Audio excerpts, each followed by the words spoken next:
விருச்சிக ராசி நேயர்களே, ராசி அதிபதியான செவ்வாய் பகவான் 5ஆம் இடத்தில், அதாவது மீன ராசி மண்டலத்தில் செவ்வாய் பகவான் சனி பகவானுடன் இணைந்திருக்கக்கூடிய இந்த நாளில் சூரிய பகவான் மேஷராசி மண்டலத்திற்குள் நுழைகிறார்.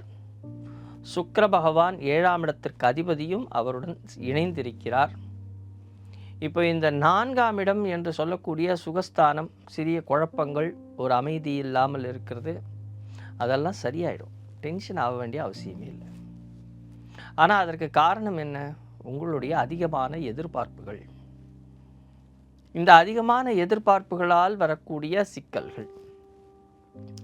ஏன்னா உங்களுடைய எதிர்பார்ப்புகள் பூர்த்தி ஆகிறதா அப்படின்னா, நீங்கள் ஏதாவது ஒரு காரியத்தை எதிர்பார்த்து செய்தால் அது நடக்கலை. அவ்வாறு அது நடக்காமல் போகும்பொழுது உங்களுக்கு மனசில் ஒரு வலி, அதே நேரத்தில் காதல் கசக்கிறது, ஒரு நிலையான ஒரு விஷயங்கள் இல்லை, ஒரு அன்பு, அந்த அன்பு பரிமாற்றங்கள் இது இல்லாமல் தவிக்கிறீங்க. ஆனால் நீங்கள் ஒன்று நினச்சிக்கிட்டு போகிறீங்க, இன்றைக்கி இந்த காரியத்தை செய்யலாம், இன்றைக்கி இப்படி நாம் ஒருத்தங்க கிட்ட பேசி நாம் ஜெயிக்க முடியும் அப்படின்னு நீங்கள் நினச்சிக்கிட்டு போனீங்கன்னா அது நடக்கலை. அதனால் யதார்த்தமாக செய்யுங்க. உங்களுடைய கர்மாவை சரியான முறையில் செய்யுங்க, நீங்கள் வெற்றி பெறலாம். ஆசைகளை கம்மி பண்ணிக்கோங்க. ஆசைகளே இல்லாமல் நீங்கள் செய்யக்கூடிய விஷயங்கள் உங்களுக்கு வெற்றியை தரும். எதையும் எதிர்பார்க்காமல் அந்த காரியத்தை செய்யணும். இப்போ ஒரு உதாரணத்திற்கு, நீங்கள் ஏதோ ஒரு சட்டையை வாங்கணும், ரொம்ப நாள் பிளான் வச்சுருக்கீங்களா? திடீர்னு போகிறீங்க, உங்கள் போகிற வழியில் ஏதாவது ஒரு சட்டை பிடிச்சதா வாங்கிட்டு வந்துகிட்டே இருங்க. அது உங்களுக்கு சந்தோஷத்தை கொடுக்கும். நீங்களாக பிளான் பண்ணி இன்றைக்கி போய் நம்ம சட்டை வாங்கிட்டு வரலாம்னு போகாதீங்க, அது நடக்கிறது இல்லை. சின்ன சின்ன விஷயங்கள் தான் எக்ஸாம்பிளாக சொல்ல முடியும். இதுதான் பெரிய விஷயங்கள் இருக்கும். உங்களுக்கு ஒரு எக்ஸாம்பிள்.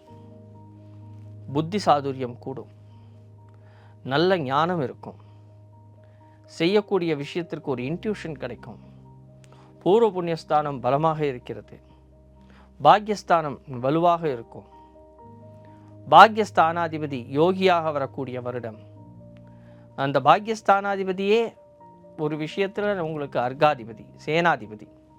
ஸோ இவ்வளோ பொசிஷனில் வரக்கூடிய இந்த பாக்யஸ்தானத்திற்கு அதிபதியான சந்திரன், அப்போ உங்களுடைய பாக்கியத்தின் மூலமாக உங்களுக்கு பாக்கியங்கள் கிடைக்கப் போகிறது. உங்களுடைய மூதாதையர்கள் மூலமாக உங்களுக்கு பாக்கியங்கள் இருக்கிறது. அவர்களுடைய புண்ணியத்தினால் உங்களுக்கு பாக்கியங்கள் ஏற்படும். அப்போது உங்களுடைய ஆசைகளை கம்மி பண்ணிக்கோங்க.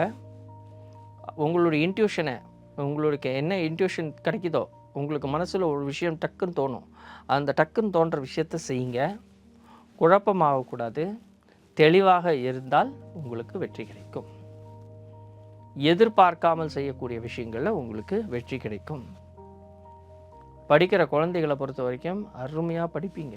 ஆனால் என்னென்னா, மிக முக்கியமாக எதிர்பார்க்காமல் படிங்க. எனக்கு இவ்வளோ மார்க் வேணும்னு எதிர்பார்க்காதீங்க. நல்ல ஞாபக சக்தி இருக்குது, நல்ல ஒரு இன்ட்யூஷன், முதலே சொன்ன மாதிரி தான். குழந்தைகளை பொறுத்த வரைக்கும், படிக்கிற குழந்தைகளை பொறுத்த வரைக்கும் கண்ணை மூடி தியானம் பண்ணுங்க.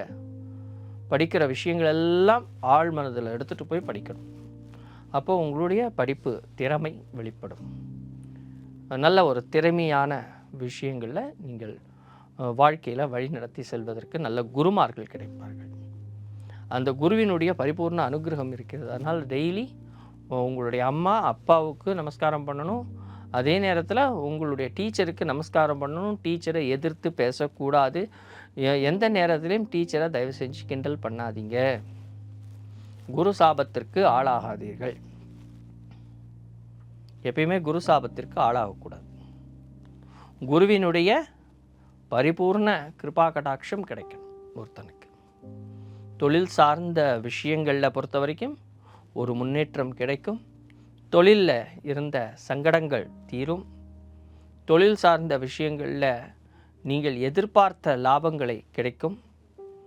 அப்படி அந்த எதிர்பார்த்த லாபங்கள் கிடைக்கும் அப்படிங்கும் பொழுது நாம் ஒரு சில நேரங்களில் முடிவுகள் எடுக்கும் பொழுது அடுத்தவர்களை கேட்டு நீங்கள் முடிவெடுத்தால் வெற்றி கிடைக்கும்.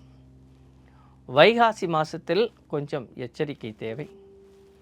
ஆனி மாதத்தில் உங்கள் மனைவி வீட்டாருடன் கொஞ்சம் ஒத்துப்போக வேண்டிய காலகட்டங்கள். அல்லது உங்களுடைய எதிராளிகளுடைய வீட்டார்களுடன் கொஞ்சம் ஒத்துப்போக வேண்டிய காலகட்டங்கள். அதே நேரத்தில் ஆவணி மாதம் சுப நிகழ்வுகள் நடைபெறும். சில நேரங்களில் குடும்பம் சார்ந்த விஷயங்களில் ஒரு முக்கியமான முடிவுகளை எல்லாம் இந்த ஆவணி மாதத்தில் எடுப்பீர்கள்.